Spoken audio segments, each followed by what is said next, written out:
ఆత్మీయ మిత్రులు, సభ గౌరవ అతిథి శ్రీ నగర గురుప్రసాద్ గారు, ఈ రెండు కార్యాలని పరిచయం చేసిన పరిచయకర్తలు, గ్రంథకర్త శ్రీ పూర్ణచంద్ గారితో అత్యంత ఆప్తులైన ఇద్దరు ఇలాంటి వారు, అలాగే సంఖ్య చేసినటువంటి తెలుగు భాష అభిమానులు, వారిలో కొందరు పండితులు కూడా ఉన్నారు. మా ఊరిలో శ్యామానంద గారు కూడా ఉన్నారు, మా శ్రీమతి. ఈరోజు మీ అందరికీ తెలుసు, ఒకటి దృశ్య కావ్యాన్ని ఆవిష్కరించుకున్నాం కాదాసింది. నేను దృశ్య కావ్యాన్ని అంటాను. చిత్రాల ద్వారా చాలా చక్కటి కవితకి రూపకల్పన చేశారు ఒక ప్రక్రియ. అలాగే రెండవది, ఇది శ్రావ్య కావ్యం అనొచ్చు. వింటూ చదువుతూ ఉంటే ఎంతో ఆనందంగా ఉంటుంది మనసుకి, చెవులకు కూడా చాలా ఆనందంగా ఉంటుంది అన్నమాట. ఇది ఆంధ్రహిందీ. ఈ ఆంధ్రహిందీ పుస్తకాన్ని ఆవిష్కరించడం అనేటువంటిది నా భాగ్యంగా నేను భావిస్తూ, ఈ అవకాశం నాకు ఇచ్చినటువంటి కృష్ణ రచయితల సంఘం వారు, అలాగే సంయుక్తంగా వారితో కలిసి చేసినటువంటి సర్వోత్తమ గ్రంథాలయ వారు, వారి యోగ్యులకి కూడా నేను కృతజ్ఞతలు తెలుపుతున్నాను. ఇక ఆంధ్రహిందీ గురించి ఒక్కరు ఇదివరకే విపులంగా వివరించారు. అయితే నేను ఆవిష్కర్తను కాబట్టి నేనేం దర్శించాను ఈ పుస్తకం ద్వారా, నేనేం చూశాను, నేనేం పరిశీలన చేశాను అన్నది క్లుప్తంగా మీలో పంచుకుంటాను. నేను ఆంధ్రహిందీ తెలుగు ప్రశస్తి, తెలుగు భాషామందరికి ఒక నీరాజనం ఇస్తూ పూర్ణచంద్ర గారు 7 అధ్యాయాలుగా దీన్ని రచించారు. ఈ 7 అధ్యాయాలు పరిశీలించిన తర్వాత నాకు అనిపించింది, ఒక విశాలమైన మైదానంలో వర్షం కురిసిన తర్వాత చూస్తే సప్తవర్ణాంచితంగా ఒక ఇంద్రధనుస్సు ఏర్పడితే, ఆ ఇంద్రధనుస్సులో ఎవరికి కావలసిన రంగుని చూసి వారు ఆనందించవచ్చు.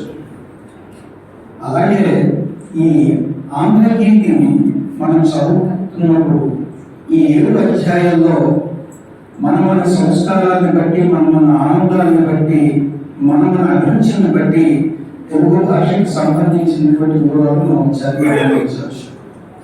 మీకు కవిత్వ పాఠశాలని చూడాలని ఒక అధ్యాయంలో చూపించారు. కానీ తెలుగు భాష పుట్టుకథల గురించి తెలుసుకోవాలనుకుంటే చక్కగా వివరించారు. తెలుగులో గొప్పతనాన్ని సంతరించుకున్న తెలుగు ప్రశస్తికి సంబంధించినటువంటి గొప్పవారు మనం చాలా కాలమే మర్చిపోయాం. మనం అందరూ సుమారు 40+ వారు ఉన్నాం. మనకే తెలియని మనం విస్మృతించిన చాళుక్యులు, శాతవాహనులు, విష్ణుకుండలు, అంధకులు, వీరంతా ఎవరు? ప్రాకృత భాష అంటే ఏమిటి? ప్రకృత భాష ఎప్పుడు పరిణమించింది? అసలు ఆంధ్రం అనేటువంటిది ఎక్కడి నుంచి ఎక్కడికి వ్యాపించిందనే చారిత్రక పరిశోధన చేసినటువంటి చారిత్రక దానికి కావ్యం కూడా కల్పించారు. అది కావాలంటే మీరు చదవచ్చు. అంటే కావ్యం కానీ జనరల్ నాలెడ్జ్ అన్నమాట. ఒక రకంగా మన అభిరుచిని బట్టి మనం ఆ సప్తాధ్యాయంలో మనకి నచ్చినటువంటిది మనం హాయిగా చదివి. అంటే మన నూతన మహాశయులు చెప్పినట్టుగా సప్తవర్ణాలు కూడా ఒక్కసారి గిన్నె తిప్పితే దాన్ని న్యూటన్ డిస్క్ అంటారు. ఆ డిస్క్ తిప్పితే అయినా అన్ని కలిపితే శ్వేతవర్ణం ఏర్పడింది. అన్ని వైట్ కలర్ నుంచి పుట్టాయి కదా. అలాగే ఈ 7 అధ్యాయాన్ని మనం అధ్యయనం చేస్తే మనకు తెలిసేది, శ్వేతవర్ణం అంటే ఆంధ్ర భాషలో తల్లి పూర్ణ చంద్రోదయంలో స్నాతయి తెల్లని ధవళవర్ణంతో పరిగెత్తితే ఆంధ్ర మాటగా మనం గోచరించినట్లుగా ఈ 7 అధ్యాయాలను చదివినప్పుడు ఆంధ్ర భాషా తల్లి తాలూకా ఆ తెల్లని కీర్తివంతమైన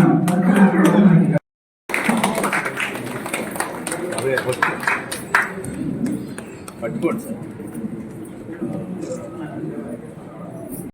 మీరు కూడా పైకి వెళ్ళండి మేడం గారు, మీరు కూడా ఉండండి. బాగానే చెప్పారండి. గుప్తా గారు పట్టుకోండి పట్టుకోండి సార్.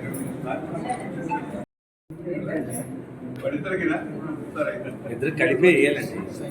పట్టుకోండి పట్టుకోండి. ఈ చివరికి లాగా ఈరోజు ఈ ఆంధ్రగీతి కృతి మండల వెంకటకృష్ణారావు గారి దివ్యస్మృతికి అంకిత నివాళిగా జరుగుతున్నటువంటి కార్యక్రమం ఇది. అయితే ఆ అంకితాన్ని నేను రాసినటువంటి ఆ అంకితాన్ని నేను ఇందాక చదివి వినిపిస్తాను. పంచకట్టులో ప్రపంచాన్ని మనగారి నారాయణ గారు రాశారని మనం చెప్పుకున్నాం. అది మండల వెంకటకృష్ణారావు గారిని చూసి రాసినటువంటి మాట.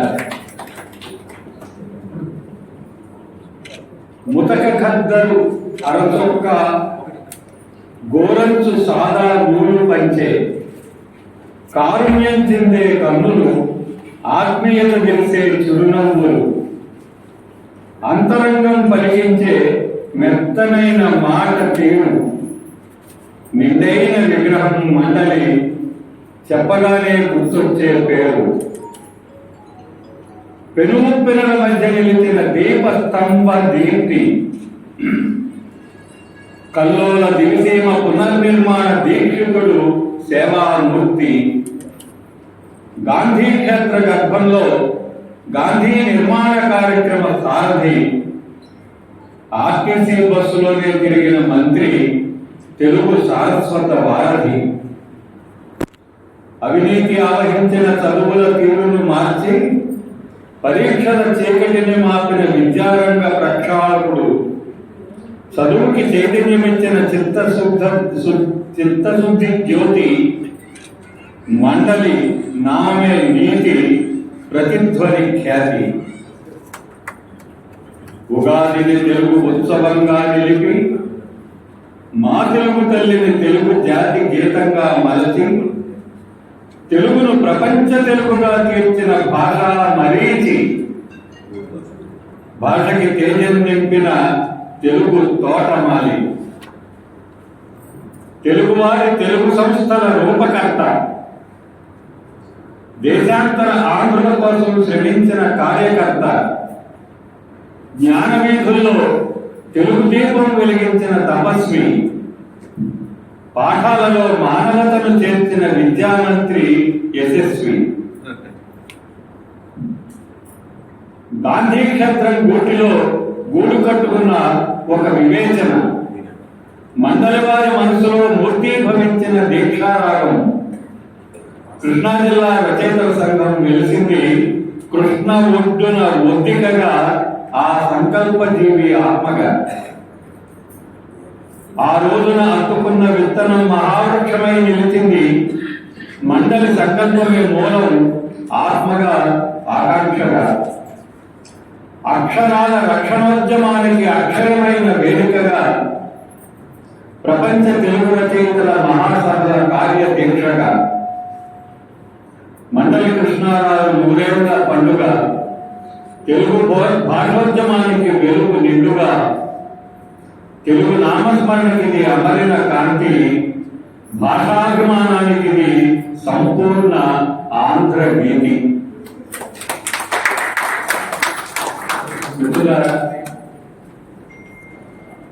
చాలా మంది నన్ను వేసిన ఒక ప్రశ్నకి ఈ వేదిక మీద ఇచ్చిన సమాధానం చెప్పాలి.